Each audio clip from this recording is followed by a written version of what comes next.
Hola, vamos a ver el tema 2 y 3, que en el libro de religión viene muy ampliado, trata del Antiguo Testamento, pero que nosotros lo vamos a ver de una manera sintética y sobre todo pues fijándonos en algunas etapas de la historia de Israel, en algunos de sus personajes que aparecen y también en fin, en cómo se van sucediendo los imperios que van a ir ocupando ese territorio de Israel. Comenzamos entonces con este mapa mental en donde podemos apreciar que hay 4 capítulos. Yo he metido el tema 3 aquí, en esto de azul. Esto incluiría el tema 3. Lo demás está en el tema 2. Lo podéis consultar si queréis ampliarlo. Pero en fin, si os enteréis de esta pequeña explicación será suficiente. Vamos a la primera rama. Dios interviene en la historia de Israel. Es decir, Israel es un pueblo que tiene su historia y ellos los van a vivir como que Dios está con ellos. Esto de una manera un poquito más ampliada lo podemos ver aquí, en esta vive su historia como liberación, como que Dios lo acompaña y como que Dios lo perdona. Después ampliaremos un poquito más estos conceptos. Hay 3 signos de identidad que van a, digamos, a unificar a este pueblo de Israel, en torno a los cuales se va a crear pues toda una señal de identidad, como ya he dicho, que es la tierra prometida por Dios, el templo que construirá Salomón y después será destruido incluso 2 o 3 veces, y ellos lo volverán a reconstruir, no con esa grandeza que había al principio, pero bueno, le sirve para ir creando esta señal de identidad, como ya he dicho. Y también la ley. La ley es, bueno, lo que nosotros llamamos el Pentateuco, ellos también le llaman la Torá, está en el Antiguo Testamento, los 5 primeros libros de la Biblia para nosotros. Bien, el esquema de la relación entre Dios e Israel, cómo vive Israel esta relación, digamos, preferente que tiene con Dios. Pues podemos dividir esta relación, este esquema, en 5 puntos. El primero de ellos es que ellos sienten que Dios les propone un pacto, una alianza, un testamento, que el pueblo lo va a aceptar, sea a través de sus líderes o aclamando el propio pueblo, y va a haber esto va a ocurrir varias veces a lo largo de su historia. También tienen la experiencia de que el pueblo rompe ese pacto, esa alianza, ese compromiso que ha adquirido con Dios. Pues ya lo veremos de varias maneras. Puede romper este pacto. El pueblo se da cuenta de que lo ha roto y se arrepiente. Y Dios siempre perdona y propone un nuevo pacto, una nueva alianza, un volver a comenzar. Dios nunca los deja abandonados. Esa es la experiencia que el pueblo de Israel va viviendo a lo largo de su historia. Bien, pues bueno, antes de explicar estas etapas de la historia, que aunque aparecen ahí al principio del tema, los voy a dejar un poquito para atrás y vamos a seguir aquí con la rama 2, que es cómo viven ellos, cómo vive Israel, ese plan de Dios que tiene no solamente para el pueblo, sino que incluso lo sienten que es un plan para toda la humanidad. Bien, hay que decir una cosa, que los 11 primeros capítulos del Génesis, capítulo 1 al 11, no son historia como tal. Desde Adán y Eva hasta la Torre de Babel, todo eso que vaya en medio, incluido también el diluvio, etcétera, son relatos simbólicos. Son relatos simbólicos que lo que intentan es dar unas respuestas. Respuestas al dolor que existe, que es algo palpable que ellos veían y que todos, por suerte o por desgracia, pues padecemos, ese dolor, el sufrimiento, la muerte, la injusticia o la justicia. Y también sentían bueno, que dentro de todo este mare magnum que supone la vida, la humanidad, la historia, pues ese Dios que está detrás, ese Dios que está por encima de ella, ese Dios que nos acompaña siempre, es un Dios misericordioso. Entonces son relatos simbólicos. No busquemos en el Génesis, por ejemplo, pues el origen del mundo como tal, ¿eh? No es un relato científico, no es un relato histórico, no es un relato biológico, ¿eh? Sino que más bien, repito, es un relato que se escribe con la única finalidad de dar respuestas a pues esta serie de interrogantes que el ser humano siempre ha tenido. Bueno, pues hablando del ser humano, para el pueblo de Israel, y que se ve claramente en los libros del Antiguo Testamento, el ser humano es un ser libre. ¿Es un ser libre para qué? Pues para hacer el bien y para hacer el mal. Dios lo crea como un ser libre, cosa que los demás seres vivos no tienen esa capacidad, esa libertad. Eso lo podemos ver en estos relatos del Génesis, ¿eh? No es cuestión ahora de detenerse, pero el relato del paraíso concretamente habla de esta libertad y del mal uso que hacen de ella. Bien, pues por lo tanto, si es un ser libre, también es un ser responsable de qué? De tomar sus decisiones, es un responsable de sus actos. Tiene que responder de sus actos ante sus hermanos y ante Dios.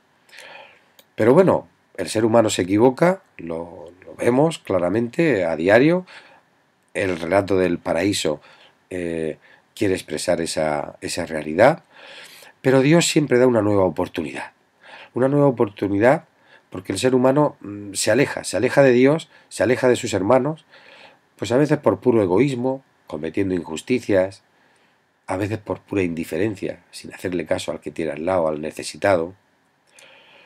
Y la buena noticia es que Dios no lo abandona, nunca lo abandona. Siempre que el ser humano quiera volver, Dios le va, lo va a acoger. Ya lo veremos luego en el Evangelio con Jesús, más adelante. Vamos a pasar ahora muy brevemente a mencionar las etapas de la historia de Israel. Esto ya entra dentro de lo que llamamos historia, y como después voy a hacer un vídeo para hablar sobre ello, solamente mencionarlas. Se empieza con la época o la etapa de los patriarcas, por allá por el año 1900 a.C., pues hace aproximadamente unos 4000 años que empezó la historia, por decirlo así, de este pueblo, con Abraham y Sara, los primeros patriarcas. Después sigue la etapa de lo que se llama la esclavitud, o la de los esclavos en Egipto. Posteriormente vendrán los libertadores con el Éxodo, que se llama. Ahí el protagonista principal será Moisés. Posteriormente deben conquistar la tierra prometida, la etapa de los jueces. Más adelante ya surgen los primeros reyes en Israel. El primero es Saúl, pero el más famoso será pues David, el pasaje este en donde se enfrenta a Goliat y lo derriba de una pedrada es muy famoso. Después de David vendrá Salomón. A la muerte de Salomón el reino que estaba unificado se divide en dos, en el reino del norte, que se llama Israel, y el reino del sur, llamado Judá. El primero en caer será el del norte, y después caerá aproximadamente pues unos siglo y medio después, cae el reino del sur. Aquí en esta época también van a surgir, en esta etapa van a surgir los grandes profetas para denunciar una serie de injusticias muy importantes que ocurre en la etapa esta del reinado de Israel. Van a ser posteriormente desterrados a Babilonia. Esta es la etapa de los desterrados. No es muy larga, unos 50 años aproximadamente, pero es muy intensa. Después volverán otra vez a la tierra a la zona de Canaán, a la zona de Israel. Esa etapa es la de los restauradores o bien reconstructores, porque vuelven otra vez a reconstruir las murallas, el templo, etcétera, en Jerusalén. Y posteriormente, ya en la época de los griegos y al final de los romanos, pues surge un grupo de gente que, sobre todo en la época griega, en donde quiere defender su fe contra el imperio invasor. Y por eso le he puesto los defensores de la fe, los revolucionarios, o la etapa griega, como se le quiera llamar. Y en el 60 a.C. es cuando ya los romanos llegan y se quedan ahí, va a nacer Jesús dentro de este periodo en donde los romanos pues están ya ocupando esa tierra. Pasamos pues a ver el siguiente capítulo o siguiente rama, que es pararnos un poquito en la etapa esta de los patriarcas. Los patriarcas, ¿por qué son tan importantes para este pueblo de Israel? Porque ellos son un modelo a seguir, son como el faro que los guía en ese caminar hacia Dios. ¿Por qué son un modelo a seguir? Pues sobre todo son un modelo a seguir por su fe, por los actos que hacen, por la forma de comportarse, no son, vamos a llamarlo así, no son seres perfectos, pero ellos quieren ser fieles a Dios y por lo tanto es un referente muy importante para el pueblo. Y a través de ellos se muestra el plan de Dios que quiere para su pueblo Israel. Bueno, pues dos patriarcas, como ya sabéis, son Abraham, Isaac, Jacob y por último José, que será el último de los patriarcas. Y sus mujeres, Sara, la mujer de Abraham, Rebeca, la de Isaac, Raquel, Lía y la esclava de Jacob, bueno, perdón, la esclava no, la hermana de Raquel. Aquí, como ya, bueno, si no lo sabéis, pues os lo digo, existía la poligamia, pues normalmente se solían tener varias mujeres, un hombre, un varón podía tener varias mujeres, y eso es lo que ocurre también aquí. Y bueno, pues aunque esté aquí el tercero, el más importante de todos va a ser Jacob, porque él va a tener 12 hijos, y esos 12 hijos le van a dar el nombre a las 12 tribus de Israel. Más adelante, o mejor dicho en otro vídeo, voy a hablar un poquito más de esto. Y por último, tenemos aquí, digamos, cómo descubre el pueblo de Israel a Dios en la historia. Pues sobre todo lo descubre con un acontecimiento muy importante que es la liberación de Egipto, de esa esclavitud en que estaban sometidos en Egipto, pues van a pasar a la libertad. Eso se llama éxodo. Éxodo pues significa salida y es digamos, la etapa del Antiguo Testamento, el hecho del Antiguo Testamento que más va a quedar marcado en este pueblo, en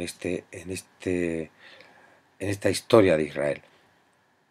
Es lo que llaman la Pascua, el paso, el éxodo, la salida. Bien, pues aquí tenemos a Moisés como el gran líder que guió a ese pueblo. Pues Moisés va a ser el libertador. Él va a ser uno de los grandes personajes del Antiguo Testamento. Pero claro, Moisés no hubiese podido hacer nada si no es con la ayuda de Dios. Eso lo tienen claramente. Dios para los israelitas va a ser un Dios libertador, un Dios que libera al pueblo de la esclavitud. Y bueno, pues también van a ver a Dios en la historia cuando tienen que conquistar una tierra que está ocupada por muchos pueblos. Cuando ellos llegan, ahí hay muchas tribus, incluso tribus, pero pueblos mucho más poderosos que esa gente, en fin, que después de 40 años de cruzar el desierto llega a Israel. Bien, pues hay dos muy importantes, bueno, a Josué como sucesor de Moisés, y luego va a haber un grupo de personajes que llaman los jueces, no es porque juzguen a nadie, sino porque son líderes políticos y religiosos, como Sansón o Débora, hay mujeres también, que van a hacer posible la unificación de estas tribus que llegan después de cruzar el desierto, digamos, las van a unificar para poder ir conquistando poco a poco y venciendo a esos pueblos que ya estaban ocupando esa tierra que ellos sentían que Dios se la había dado. Bueno, espero que esta breve explicación pues os haya ayudado un poquito para ver así de manera global este sentimiento que el pueblo tiene con relación a su Dios. Y bueno, pues las principales etapas. Con todo, ahora voy a grabar un vídeo en donde voy a explicar de una manera un poquito más desarrollada esas etapas que antes hemos visto de manera muy resumida.